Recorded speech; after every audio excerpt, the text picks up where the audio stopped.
Well, all right. Everything's up finally. Make sure my volume is up here. Yes, it is.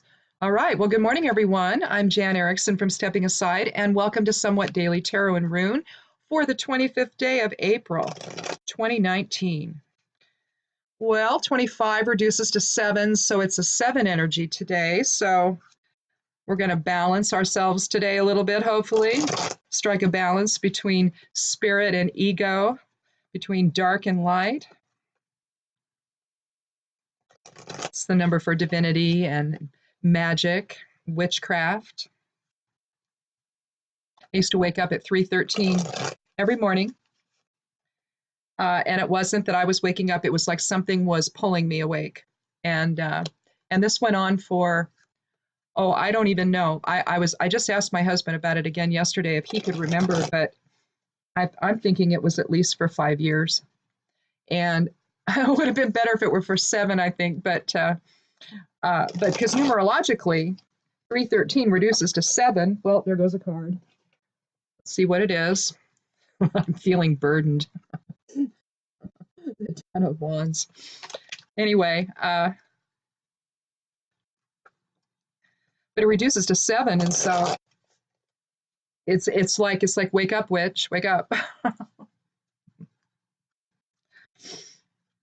I sort of lived in stealth mode for a long time, as they say, flying underground. A lot of witches did, especially witches my age and older. You know, you don't, back in the day, you didn't tell anybody. It wasn't as accepted as it is now. And, you know, they made it into a religion and all of that stuff. I don't view it as that, but it's okay. You can think of it as a spiritual path, I suppose. I just think of it as my biology, but that's just me. I couldn't not be what I am, you know. No matter how much I tried, I couldn't. I still was who I was. I never said it out loud for a long, long time, but there were those in my youth that knew. Just after that, it was like, I don't know about that. It wasn't very well received by most people. So you kept quiet about it. Maybe you lived it, but you didn't necessarily name it. And since I've always been solitary, I have never had a coven for support. So, and that's fine. I'm really not. My mother growing up, she used to say, I'm not a joiner. I'm just not a joiner, you know, because people would ask her, oh, do you want to come and, you know, join this group or whatever, you know, and she'd be like, no, I work, you know, I'm busy and I just don't have time. And then she'd say to me, you know, I'm not really a joiner. I don't know. Maybe that's where I got it. I'm not a joiner. I've never thought that way, though. That's the funny thing. I've never thought that way. It's the way she'd say it, you know. I'm not a joiner. It seems like that's all I want to do is unite. So it's like, okay, I'll do the opposite of my mother. No, that's not really true. But in any event, if this is your first time here, welcome. I chat a little bit when I'm shuffling just to get going. And for those of you who've been here before, thank you so much for coming back. We're going to go ahead and get started on this Thursday. It's a Jupiter day, but you know, Jupiter's in retrograde right now, so maybe we're not feeling quite as expansive as typical, or when we do, maybe we get into trouble. The situation really isn't right for it yet. We got a little more time yet with Jupiter in retrograde, so I kind of view it as it's the time to focus on inner work instead of the more expansive external stuff. Maybe we focus on expanding the love within, or the expressions of unified consciousness within. Maybe doing that. I mean, you try to do something that's going to have a big effect. You know, Jupiter has a big effect on things, and so when it's in retrograde, others may view this differently, but I just view it as instead of being expansive outward, you be expansive inward. So resolve all those differences of polarity within you might be experiencing, and allow for love to replace all of it and let that expand from within, maybe spill over to the without. We could use some of that right now, given how divided we all seem to be. You know, that's just a choice. Doesn't have to be that way. Anyhow, let's get started and draw the first card.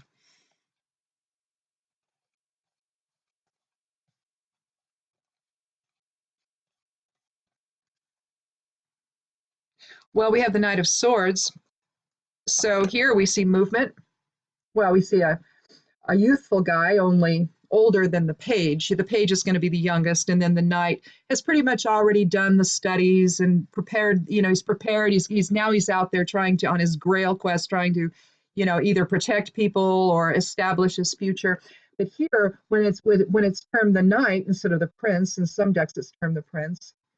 But here it's the knight, and swords is the air element, so it's about our intellect, it's reason, it's justice.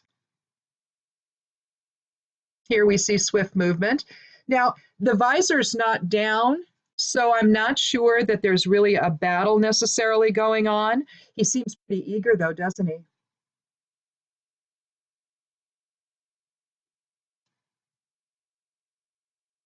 So he's really making a contribution to whatever's going on here. Typically, this is very protective.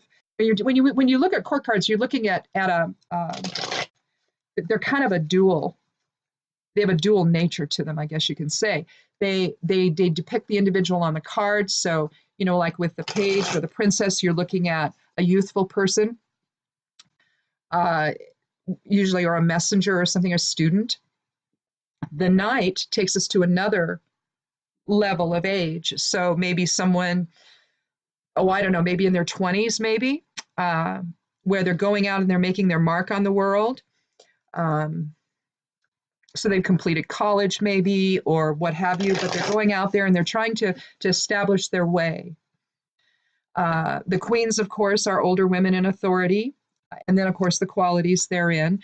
You know, the knights are passionate, for example. Now the pages could be studious, as an example. The queens could be benevolent and caring and compassionate. And then the kings would be an older man in authority. And I mean, they can also be benevolent, but they can also be all about themselves. So, which is typically how I see the kings. There's just too much self-involvement with the kings, and they really need the balanced perspective of the queen to really make them what they are. Let's do another card and see, because the court cards always need something to interact with. You can't, I guess I started doing these readings, you know, one card, one rune, but then I was drawing court cards. It's like, well, what in the heck am I supposed to do with that? You know, there really has to be more here than just that, because we're not really sure. Are we talking about an older person in authority, or are we talking about the qualities of that person? What are we really talking about? And without another card, you know, so that's where I just decided, okay, I'll do 3 cards. And then sometimes I do 4. So it just depends on the read. The reading sort of dictates. But let's do another one.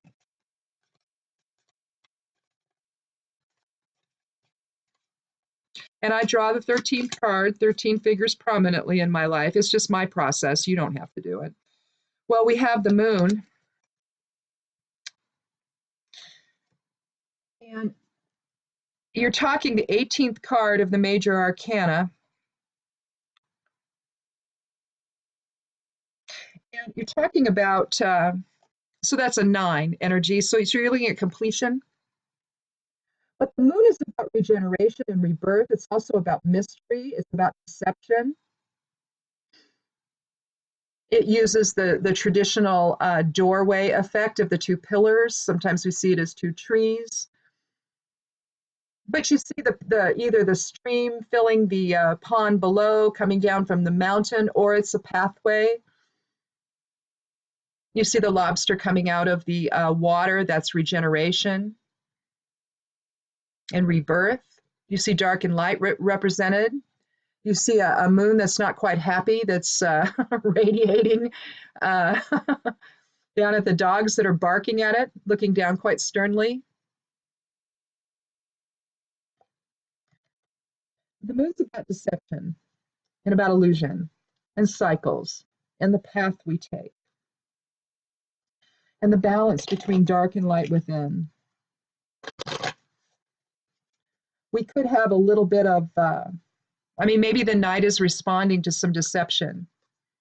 And he's basically is headed in the direction of the past. If he were going that way, then he would be headed off into the future. But he could be giving us some information about something that's going on, revealing something. Swords can be about clarity or the lack thereof. And so then when you pair that with the moon, in other words, this could be a situation where try as we might, we're trying to find clarity, but there's something going on behind the scenes. There's deception at work. There's, and I'm going to put the moon first, I think, and then we'll put the night second. But clearly,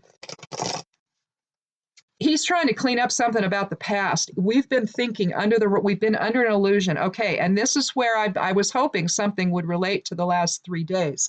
Now, let's look at, hopefully this will go this way. So I'm just going to take a chance that it will. So Monday was about letting go of illusion.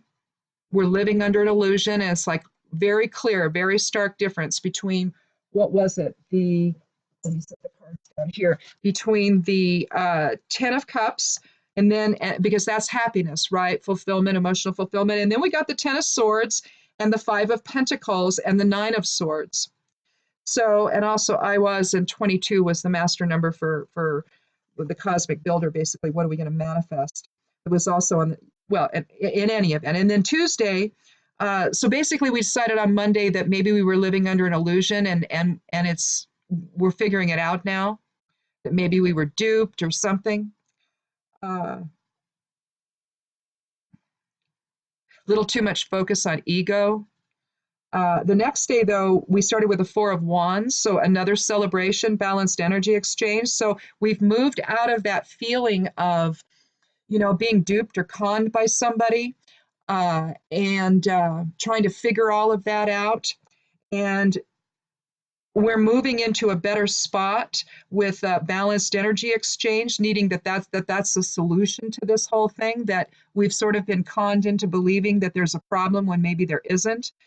Something like that. And people, it's like when someone will start to stir up trouble, and everybody else sort of responds to it reluctantly at first, but then all of a sudden you're there. And then when it's all said and done, you're like, well, what did I do that for? There was no problem there. And it was really somebody instigating something, it was an outside force. And that's another part of the 8 of,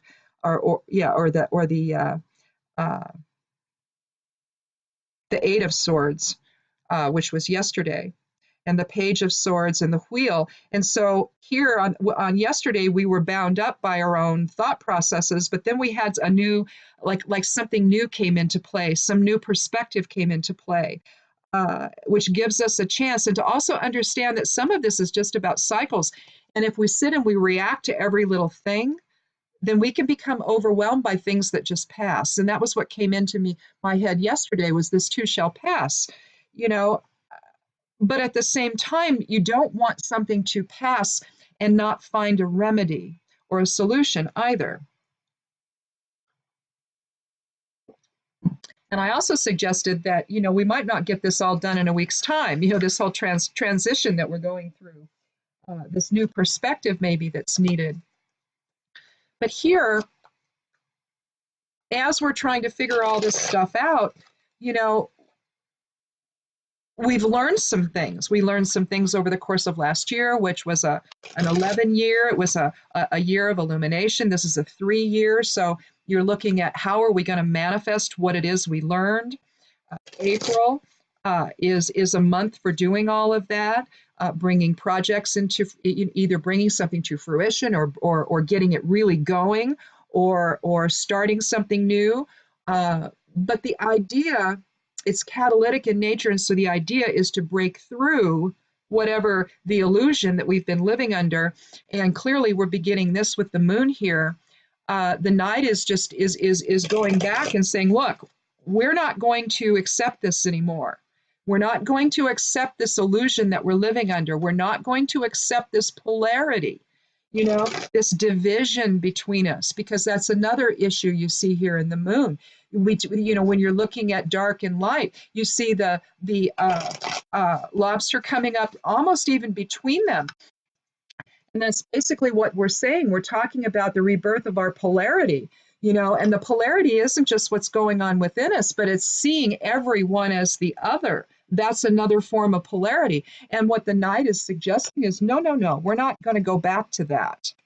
You see, we're not going back to that. So let's see what the third card is.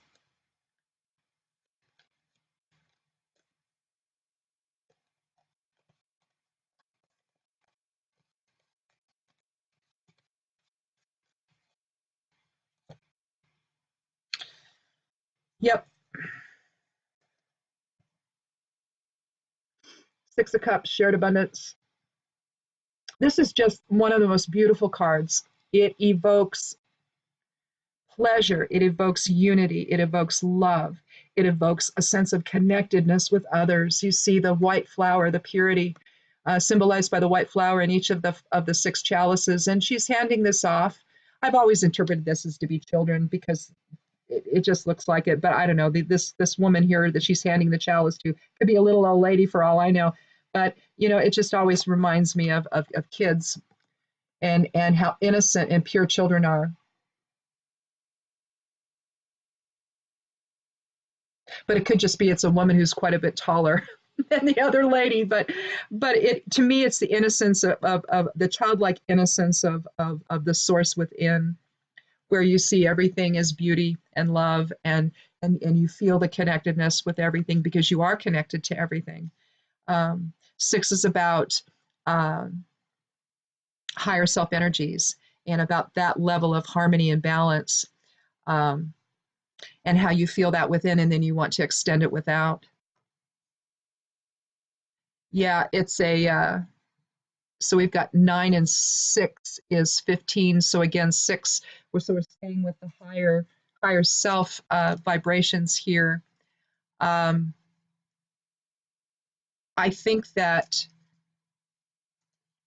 whatever divisions that are, they're all perceived, okay? When we see the other instead of the other side of self, that is a level of perception that's based on the ego. It is not based on spirit. Spirit would never see it that way. Just wouldn't. It's not our fundamental truth. We couldn't be separate even if we tried. And here we have Tiwaz, and let me see what number that is. Tiwaz is the 17th rune of the Elder Futhark, and again, that's an 8 energy. Represents the god Tyr, the spiritual warrior within, justice, fairness. So at the heart of this effort on the part of the Knight, okay, is the spiritual warrior within. So these are going to align together. So the outcome then from this division is to understand the truth that we couldn't be divided even if we wanted to. So it's no different. We don't go anywhere. I'm not even sure we tread water, when things don't work together. Engines stop functioning when something's broken or they're not working, the parts are no longer working together for whatever reason. When the body doesn't work together, we get sick. I mean, we see examples of this all the time of why unity is necessary. It doesn't mean that we have to agree all the time. Why would we? We're different. We have different views on things. We have different levels of experience. There may be somebody who says, no, we need to approach it this way. And everyone else is going, no, I feel like we need to do it this way. And the other person's like, excuse me, I've had 20 years in this business. I have built 500 different things like this. Listen to me. What you're doing is going to be a problem, and here's why. So you see, we can have disagreements, but at the same time, we need to acknowledge when someone else has more skill or more or something, and it's fine. We should be fine with that. We shouldn't be threatened by it at all. We should be grateful. Oh, great, this person has all the skill we need. We'll follow his lead, or her lead,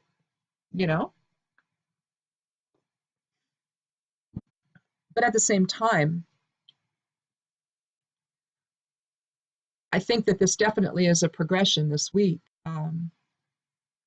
where we understand that, some of us at least have been under an illusion.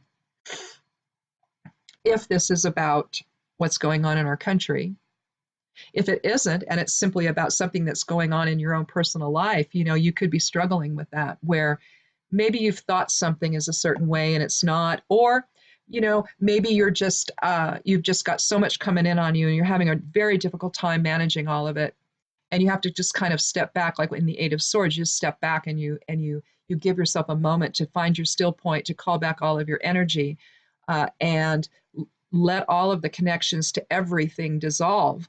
I mean, if it's important, they'll still be there. You can reconnect. It's not like it's a forever thing.